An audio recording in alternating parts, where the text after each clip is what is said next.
The art of nuking is truly a magnificent thing in Grand Summoners. Being able to look at any boss in the game and just say, no.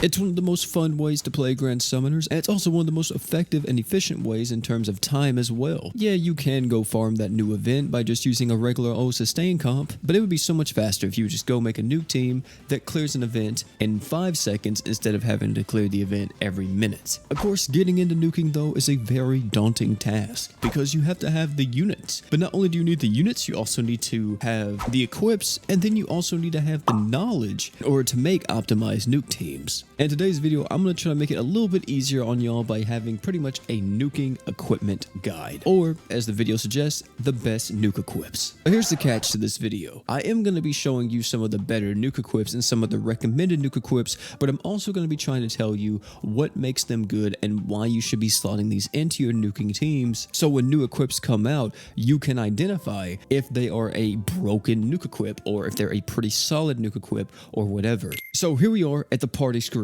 The units up here don't matter. We're not worrying about that. First things first, let's talk about what is our main goal. Our main goal, majority of the time, is being able to clear content as fast as possible. With that in mind, we aren't going to have sustaining type of characters on the team. Main weakness of the team that we currently have is that, well, we have no arch shin. So how do we fix that? The easiest way to fix that is by having equips like Type 0. Type 0 gives everyone on your team 50 art gauge, and it gives you a 15% damage buff at the first 30 seconds of the quest. This is one of the reasons why it's one of the best items in the entire game, and it's also a reason why you're going to be seeing it a lot. But there's other items you can use as well. Don't think Type 0 is the only item that is viable in nuking. There are other burst archgen items that are really good. You have the 4-star support, which is Pala Necklace. Ultra Relic Eraser Bit. This thing is a self attack and damage buff, which is whatever, but it gives you 30 art gauge instantaneously to the whole team on its first use, which is really good. It's not as good as Type 0, of course, but still every little bit of art gauge helps,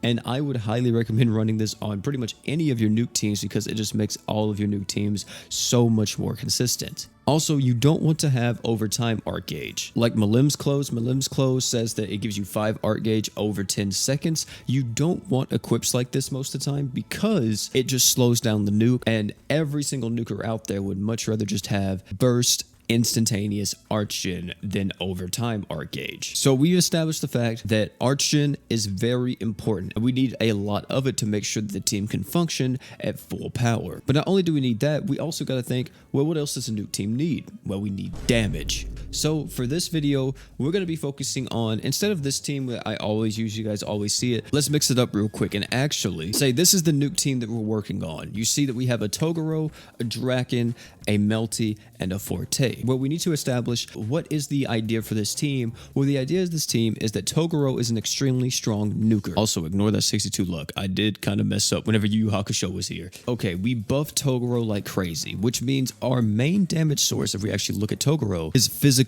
damage. Not only is it physical damage, he's a dark damage dealer. So that does give us some options here. You can reduce physical resist, you can buff up physical damage. There's a lot of things that you can do. But I'm going to show you one of my favorite ways to do it, which is actually through an item called Nox.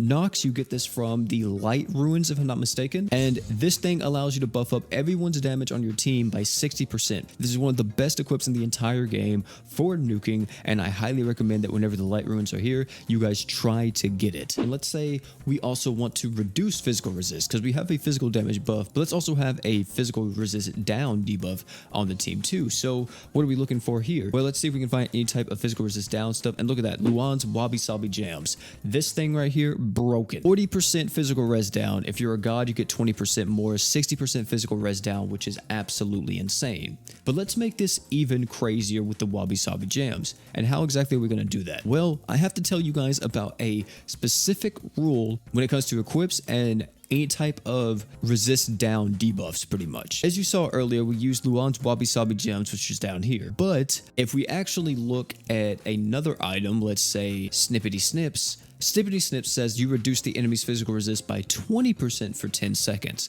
So some people may assume that, oh, I could just use both of these items and they would stack. And unfortunately, no, they won't. look at the boss's HP pool. We have one debuff and then we have another one, and you see there they do not stack. So that would lead some of you guys to believe that, oh, well, you just can't stack multiple physical down debuffs. Well, you actually can. And the way how you can do that is that you can stack unconditional physical resist down debuff, like for example, Luan's Wabi Sabi Jams, as we established before, with a conditional physical resist down, like Angela's true weapon. As you see, this thing says it has a 100% chance to burn, and you reduce physical resistance by 35% if the enemy was burned by this equip. As you see, you need to burn the enemy in order to get that physical res down. So since this is a conditional effect, it will actually stack with Luan's Wabi Sabi Jams or any other physical resist down item that we decided to use that was a unconditional effect. We do the Wabi Sabi Jams, there's the physical res down, we get the burn, and as you see there, that is a physical res down too. Also, another thing to mention too,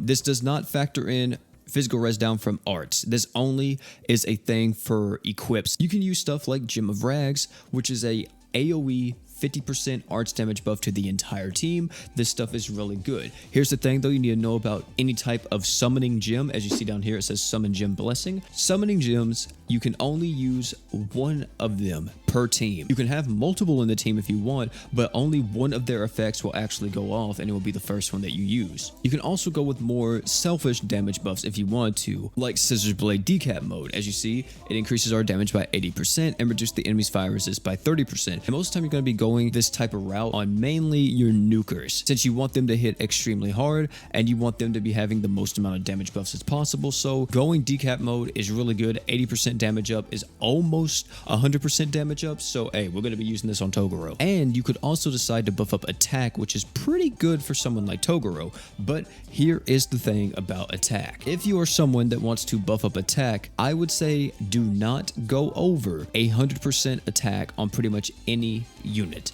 The reason why is because attack is one of the damage buffs in the game that actually has diminishing returns. So yeah, general rule of thumb is that don't try to go over 100% attack on any single unit in the game, and you should be a-okay. I guess I should mention this because some people may be asking if multiple of the same items will stack on the same character, like if you have two decap modes. Usually for every single equip in the game, doesn't matter what it is, if it's a nuking equip, a buffing equip, whatever, they usually do not stack with themselves. So for an example, if I was running two decap modes here, they wouldn't give my Toguro 80% damage up. I would need to run a different item like older Toguro in order to get another damage buff. So yeah, don't run the same equip on the same unit. It's not going to be good unless you're going for more floor clearing items. So that's a whole other topic for a whole other video about floor clearing and everything. When it comes to magic slots on a physical damaging team, this can get kind of finicky because there's not really a lot of physical damage buffing items that you can usually go. So what exactly do you do? Well, you can take a few options here.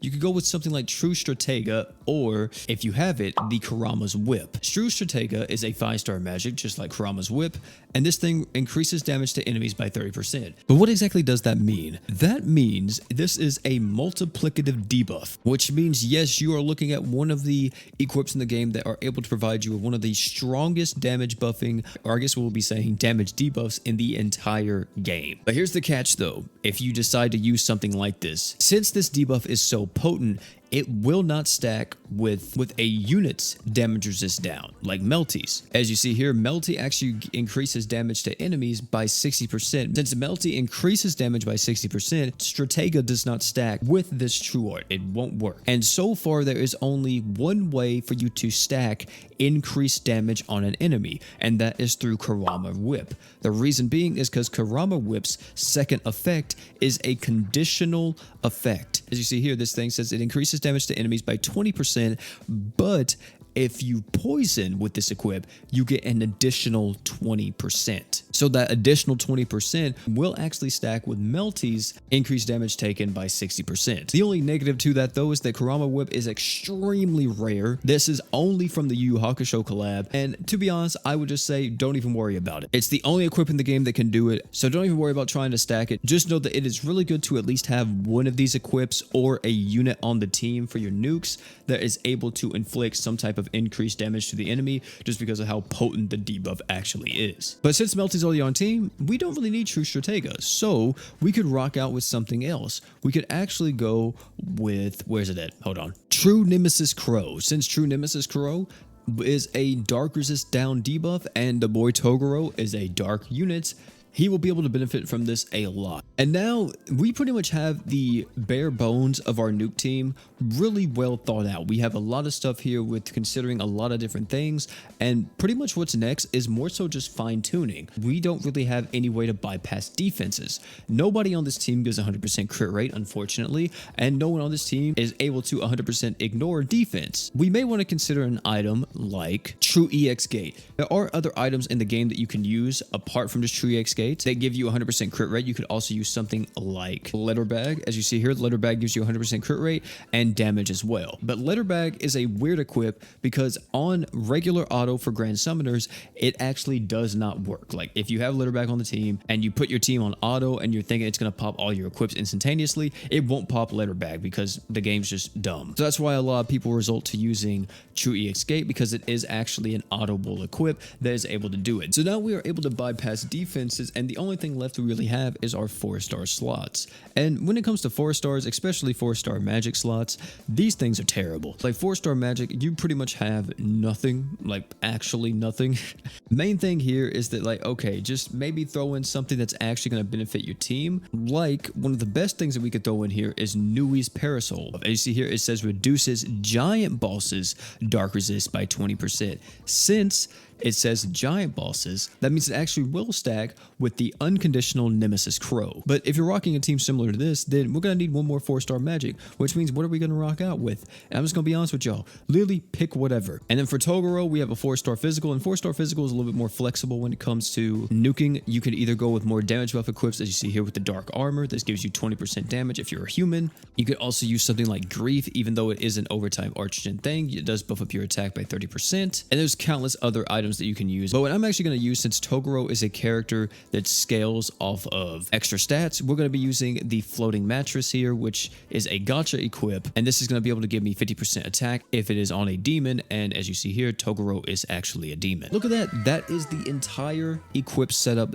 done. Now, real quick, I do want to mention that this exact equip setup is not a one-size-fits-all answer. You will have to tweak your equips depending on what type of boss you are fighting. If you're fighting a boss that needs to be poisoned, but then you're going to have to sub out some damaging equips for some poison equips so you're able to actually poison bosses. So yeah, it's going to take a lot of tweaking, a lot of optimization, a lot of editing when it comes to any type of nuke comp that you do, especially very specialized nuke comps like auto nuke comps, which is a whole nother ordeal. But if you guys have watched the How to Nuke a Crest Palace video, I pretty much talk about how to auto nuke in that video extensively. I think the raid would be a pretty good way to try it out, to show you guys like how much you can actually do. And we did actually change around the equips just a little bit because this boss, I don't think Vows and Death in the raid can actually be burned. Most raid bosses can't actually be inflicted by a stats element. So as you see here, we're going to be using True Scintilla instead to buff up our crit damage. The bad part about this team in raids is that it doesn't have a complete 200 arc gauge, so there's a chance that one of our units will be lagging behind because we have to rely a little bit on BE, which is these yellow orbs you see here that fills your arc gauge. But as you see,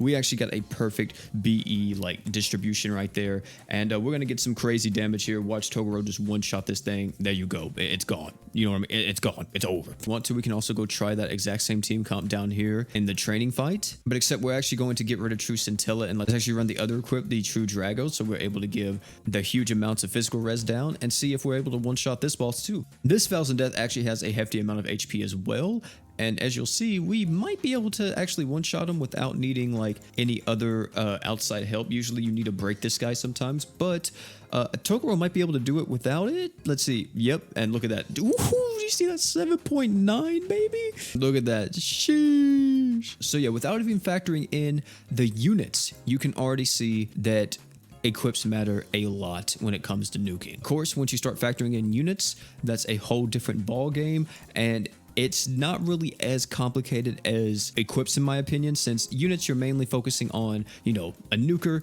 maybe some type of character that's able to buff up your damage, like a Draken, and then maybe someone else that's more supporting. There's a lot of ways that you can go about it, and there's a lot of depth when it comes to nuking, but it's a very simple process once you actually understand. As you see there, those are the best nuke equips. Just keep in mind what you need. Buff up the damage type that you're actually using. Reduce any type of resistance that the boss may have to that type of damage. Also, don't forget about stuff like crit rate or 100% defense ignores, since you want to be ignoring defense so you're able to do as much damage as possible. Also keep in mind that Archgen on on a team is very, very important, and you're going to be wanting to have some type of type 0 on your team majority of the time. And if you have all that stuff down, you'll pretty much be able to go and tackle any boss in the game, as long as you understand that you will have to change some stuff sometimes in order to make nukes work against certain things. Either way, that's going to be it for this video. Thank you all again for coming out. It's been your boy OP. If you have any more questions about nuking, please leave it down below in the comment section. Also, one other thing that I want to mention at the very end of this video, which I should have did this earlier, I just completely forgot about it. I saw this really amazing Google Doc made by